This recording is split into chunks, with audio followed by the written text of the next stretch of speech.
While I've battled my way from fourth place in the crowded web analytics market and became number one, to actually step in at number one, to join the leader, and I would argue even two leaders, right? The founders of the industry with Tribe and CreatorIQ, to get that opportunity to be at that table was really important. And then honestly, every time I met with a new member of the team, went through a new piece of literature, a new presentation, a new board member, a new executive, at every turn, I found that it was really valuable.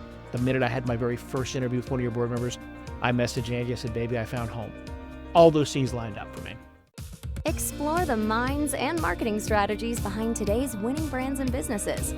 Tap into the power of the creator economy with Earned by CreatorIQ. Here's Conor Begley.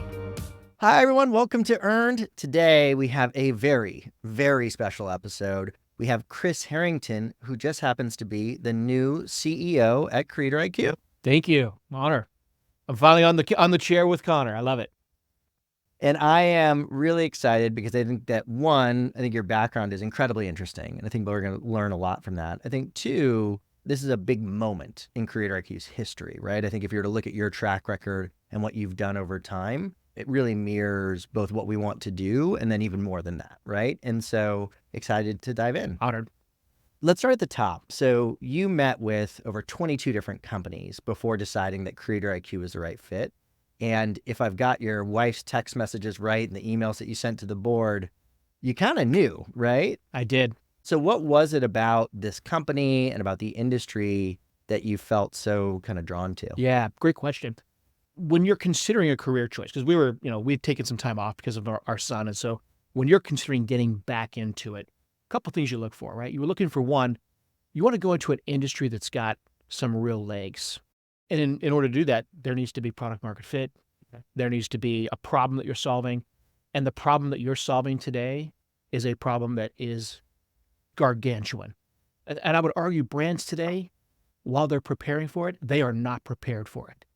And so that was one. Get into a space that is red hot and it is just, you're literally sitting at the very infancy of what's happening. That was important to me. Secondly, while I've battled my way from fourth place in the crowded web analytics market and became number one, to actually step in at number one, to join the leader, and I would argue even two leaders, right? The founders of the industry with Tribe and CreatorIQ, to get that opportunity to be at that table was really important. And then honestly, every time I met with a new member of the team, went through a new piece of literature, a new presentation, a new board member, a new executive, at every turn, I found that it was really valuable. The minute I had my very first interview with one of your board members, I messaged Angie, I said, baby, I found home. All those things lined up for me. Yeah, I mean, when you put it that way, it sounds like a pretty good opportunity. I'm trying to sell you on it, so hopefully it works. Yeah. So I think one of the other things that you didn't mention that I found fascinating when we first got to spend time together was that you've got a lot of personal exposure to the category, right? Outside of professional exposure. It's like your wife, Angie, she's got 130,000 fans on Instagram. She's a burgeoning creator. Your daughter's got a clothing brand that's largely been built on TikTok. So it's really cool that you've had that kind of exposure. I'm curious, what have been your personal learnings or observations from those two angles? Yeah, great question. So, Angie was a creator before it was cool. I joke about it sometimes. Like, I remember when we first started going through it, all I wanted to do was eat a hot meal. Because literally, that's how early it was. So most of her stuff was taking the perfect shot of that plate of nachos that was getting cold, right? But then she started getting into brands and clothing and, high-end travel. Really powerful. What I'd say is this, and I'll do both lenses here. For Angie, who's doing it on behalf of others, it's a different point of view because I've got to get into your narrative. What are you looking for? What are you trying to accomplish? And there are times where you'll come to me, and I'm using Angie's voice, you'll come to me with something that doesn't match my brand, right? And then you're sitting going, do I change my brand to secure this relationship? And there are those that do that. And the costs, when you do that, they do not outweigh the revenue that you just generated for your business. Stay true to who you are. That's one side. Pivot over to Jessa, who's built a $15 million, clothing company over the last 5 years, all of it on social media. Now, Jessa approached it very different because now she's representing her. She's not representing another. And she's bringing people in to represent her and wear her clothing and represent that brand. Like you said a minute ago, $8 million of her business in 1 year on TikTok. Astronomical growth. But just as the same way, how do you protect what you're trying to create and what you're trying to demonstrate? Jess took an approach that is like size inclusive. Like that was a career choice, right? That could have been a complete disaster. Let's be fair. What if that didn't land? Also, you're sitting there with just truckloads of inventory that you can't move. So she had to go out and feel the market, understand like who is not being served in this community, and then how do you represent that? Like it's a fascinating thing. So I love sitting on both sides of that fence, actually. Yeah, I think what's fun about that and what I've really enjoyed, like as I've gotten further along in my career, is being able to get kind of the inside lens into a totally different type of business, right? Like the business your wife is running, which it is a business, is very different than the business that your daughter is running, very different than the businesses you've run in the past. It sounds like you're actually kind of helping them out and working with them on some of this stuff as well, right? Yeah, in some ways, and this is the way even as we work together, right? Like I learn most by the questions I ask and what comes into my ears. Yes, I've got an ability to speak, but most of my success is really from what I learn. And so even in those environments, while I'm sitting there in a very personal relationship with Angie, walking through what she's working on, most of it is actually her educating me. Because there's times where I'll be like, that campaign doesn't sound too bad. Like they're going to send us to Rome. Sure. Right. And she's always saying that won't reflect who I am and I won't be happy with it. Right. That's a personal choice. I don't realize I have a brand, but I do. There's certain ways I approach things. I certainly protect it by the way I act and those I surround myself with, but it doesn't get reflected in such a personal and exposed way. So I don't know. It's fascinating. Yeah. Am I helping? Yeah, but I'm being helped so much more actually. Yeah, I think what's interesting about that, your kind of comments on her profile and career, I think are part of the reason that the channel works well, right? Because when you're like the editor at Glamour magazine or whatever, right? There's a certain amount of credibility. You're in the byline, et cetera. But it's not like your face, your name. It's not connected with your identity. And in a lot of ways, I think part of the reason that this category does so well is that like, in order to build trust, you have to do something that is aligned with who you are as a person. And by representing this brand, you are tying your own identity to it. And so people are much more careful about doing that than you would be as the advertiser or, as the editor of a magazine, right? Yeah. I think you've hit something that's very fascinating, right? Because some of these brands will come and say, here's what I want you to say. Then you don't need me. As strange as that sounds, and again, I'm not the one coaching a brand, but what I'm saying is like, you actually want my voice. Tell me the 3 things you want to make sure I hit. I'll do those. But what you're looking for is my voice, my authenticity, what has created the viewership and the engagement and the retention of that. That's what you're trying to get into. So anything that comes into her fully scripted, she'll reject it. It literally will not be successful. And that will reflect on the next campaign that's brought to her. And it won't be true to her who she is, which is fascinating because you're seeing more and more of the brands are coming going, okay, I need you to be Conor. And here are 3 things I want you to say. And stay away from this one thing. And they'll do that. And that's what's so powerful about what you're at the cradle of creating, honestly. Totally. And I think that is ultimately why it performs better, right? Is because it has that.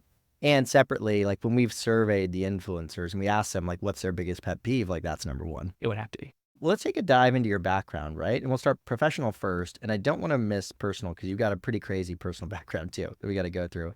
But on the professional side, I think your first really big break was at Omniture, right? Which you mentioned you joined when you were the 40th player in the market and you're at about $3.5 million in revenue, barely making payroll to over $500 million in revenue 7 years later, acquisition by Adobe for almost a couple $2 billion, $1.8 billion.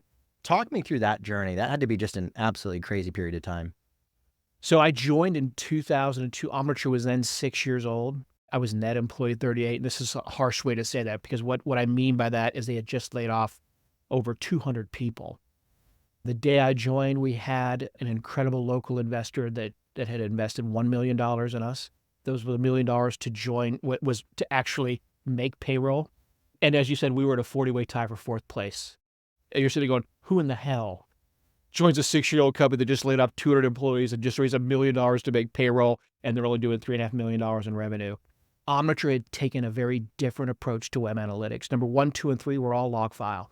And think of that as post-production, right? You're a CMO, you run a campaign, your team launches something, launches a new program, and you're waiting for 24 hours at the short side, could be 72 hours, to get analytics. And I know it's a swear word, but Omniture, through their CTO, Brett Ayer, had figured out how to unlock the cookie. and literally looked at it, one of the site counters, your visitor number 155 today, and said, I think I can use that. Reverse engineered it and was able to provide real-time analytics. And I thought, if I can step into this world where I can provide a CMO with literally the vibration as it's happening, that's differentiating. That was a big learning environment for me.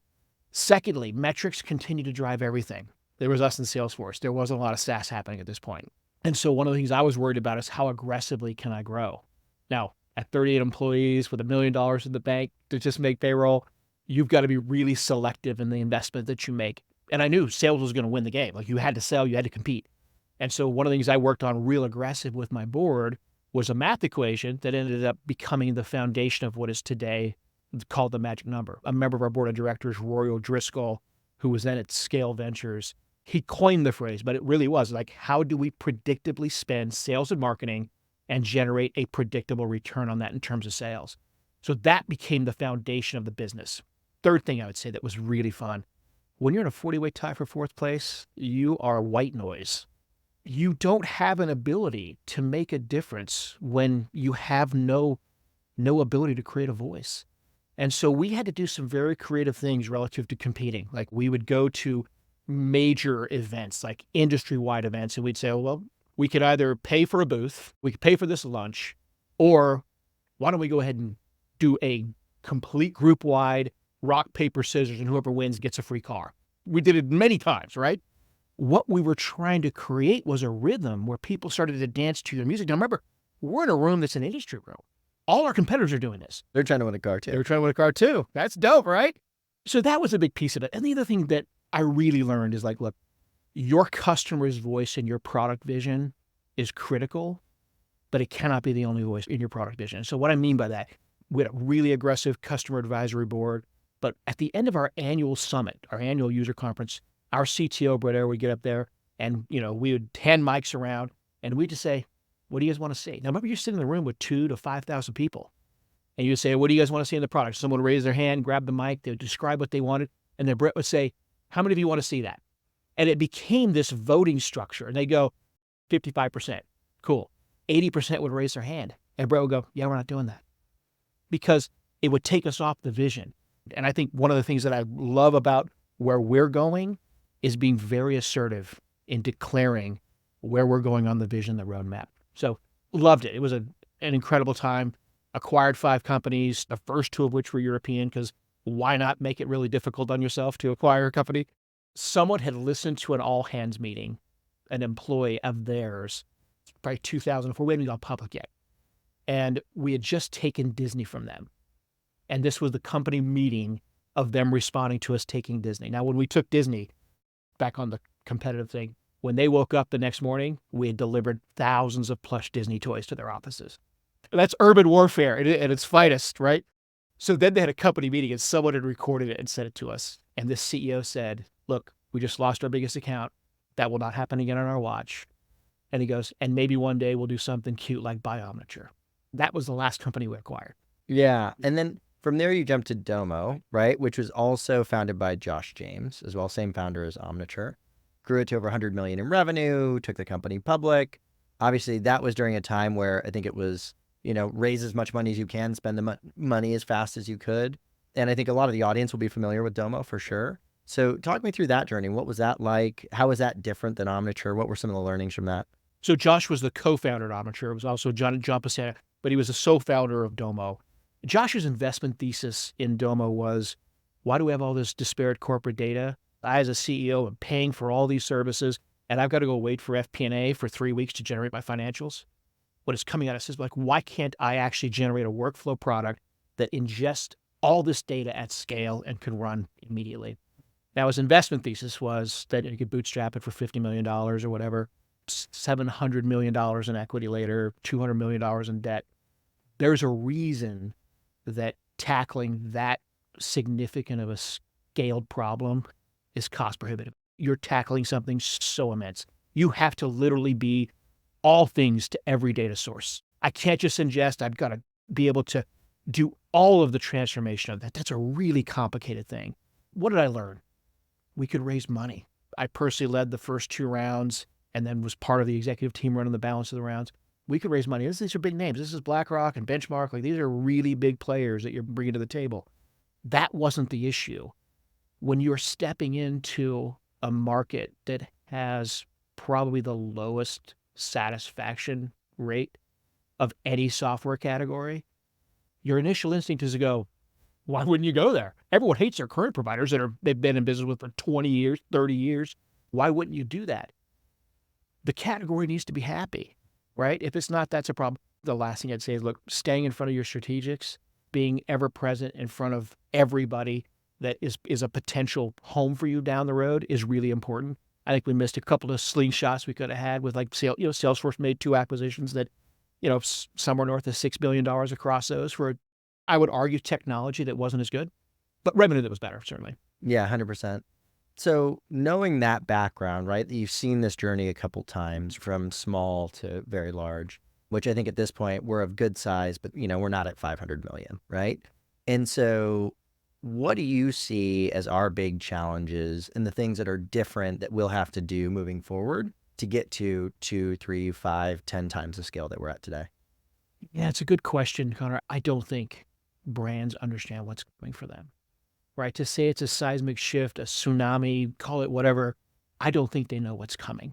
You look at that world, we will not be able to recognize where we're at today in 2 years. That's my opinion. Strange entry into the answer, but I think we as a company, we need to elevate our voice a bit.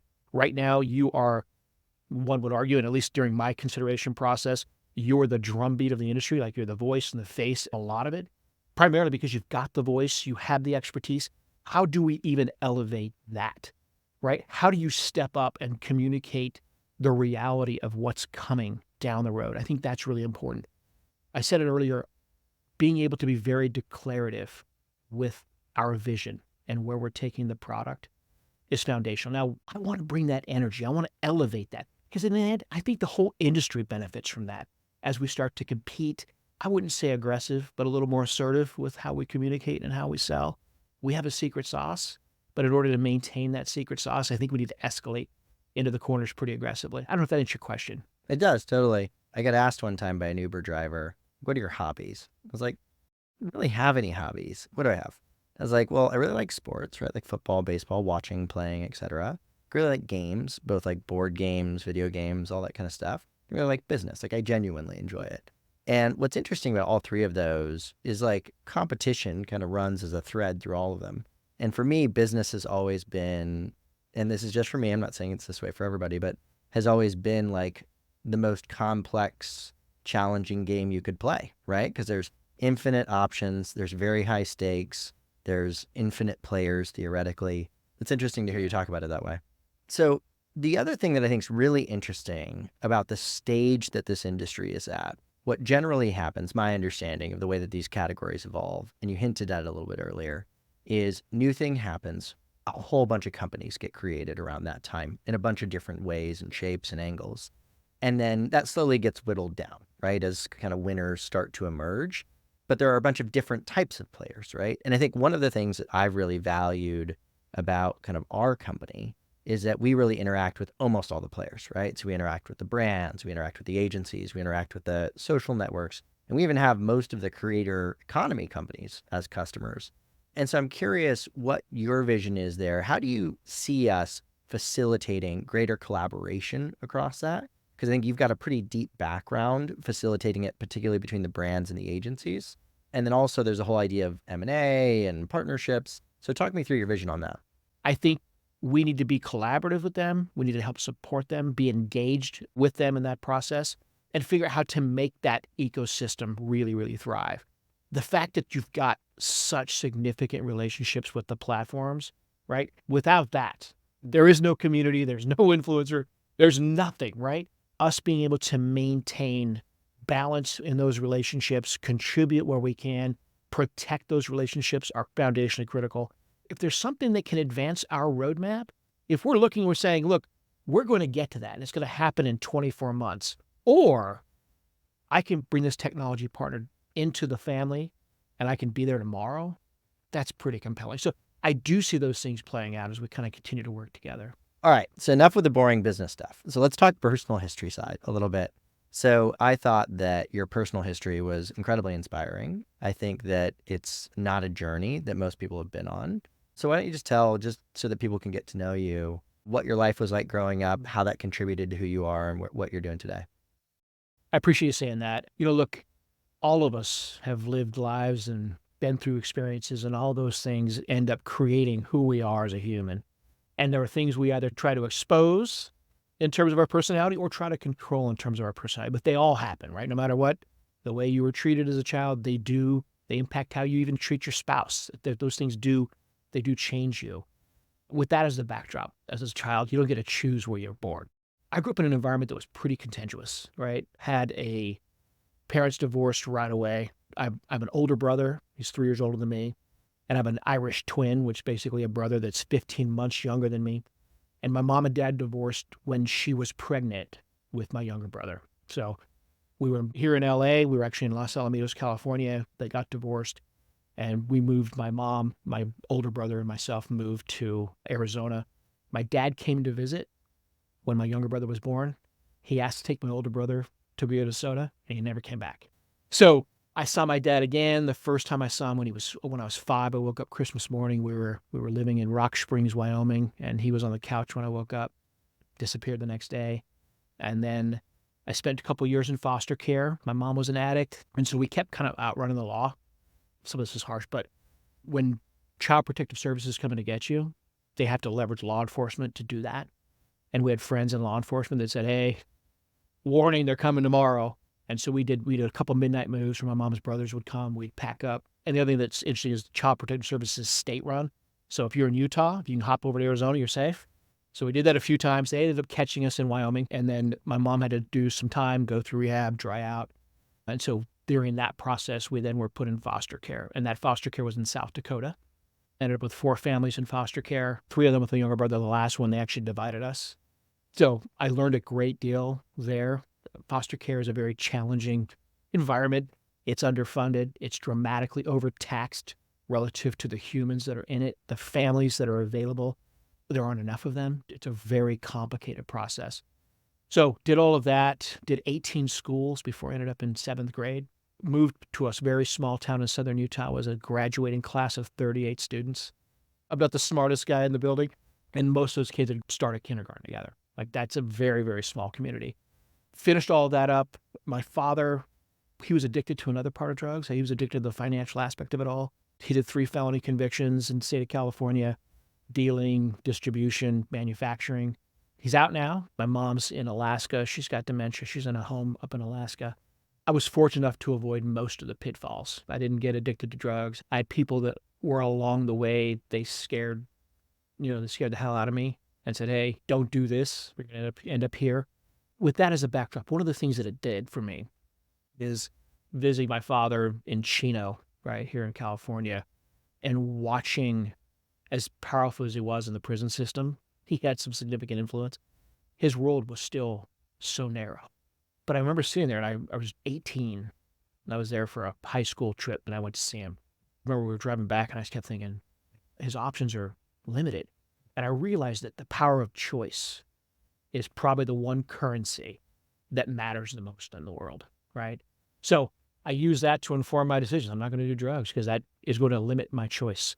I think that one of my goals in doing these kinds of interviews is to help people see the pathway to getting to what is a goal for a lot of people, right? Being a CEO, being a CMO, being a leader of an industry.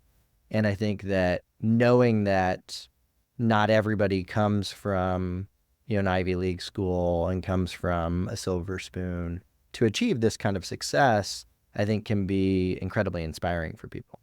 And so going through these kinds of things, I think is actually quite important, right? So we will do one that I do think will get some laughs. So let's go there. You are self-professed superstitious person. So give me some of your oddest superstitions that you have done over time or had over time. I'm card carrying. I think I've been diagnosed with it. I'm not sure.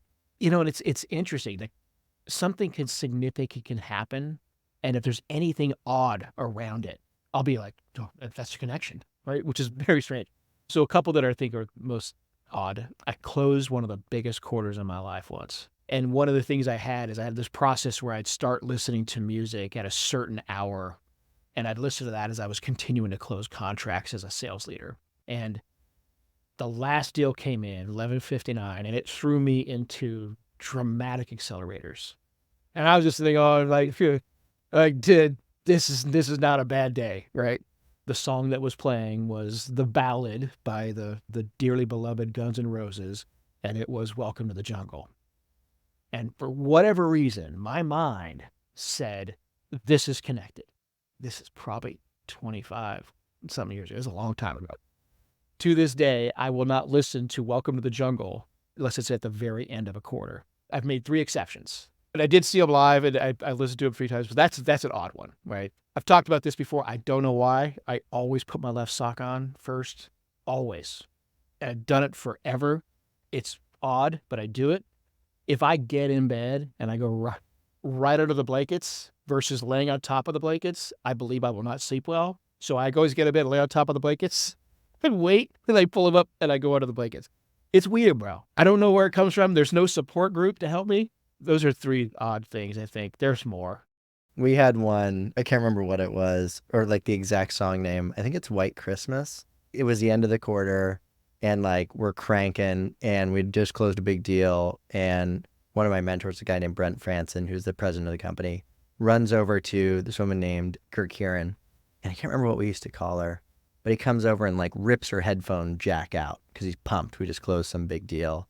And it's just blasting like White Christmas. And it's like July 31st. Like, why are you listening to White Christmas right now? And that became like the anthem, right? We always played it at the end of the quarter. It was fun. I love it. Well, Chris, I really appreciate you taking out the time. I couldn't be more excited to have you leading CreatorIQ. And this is a long process that we went through to go and find you and for you to find us. So excited for what we're going to do. It's going to be crazy. Thank you, Conor. And look, I'll say this before. You are a big draw. You are the voice of the industry. You're definitely the voice of the company. And the way you're able to articulate and bring awareness to something that, again, I'm arguing is very early in its infancy, you are a big piece of the draw. So thank you for doing all of this. It's a great platform. I think it serves so many of us well, but it definitely served me in my consideration process. And this has been an honor. Thank you. Oh, thanks, Chris. Yeah. I appreciate it. Be a friend, tell a friend, and subscribe. Earned by CreatorIQ. CreatorIQ is your all-in-one solution to grow, manage, scale, and measure your influencer marketing program. Ready to unlock the power of the creator economy? Get started with a demo today at CreatorIQ.com.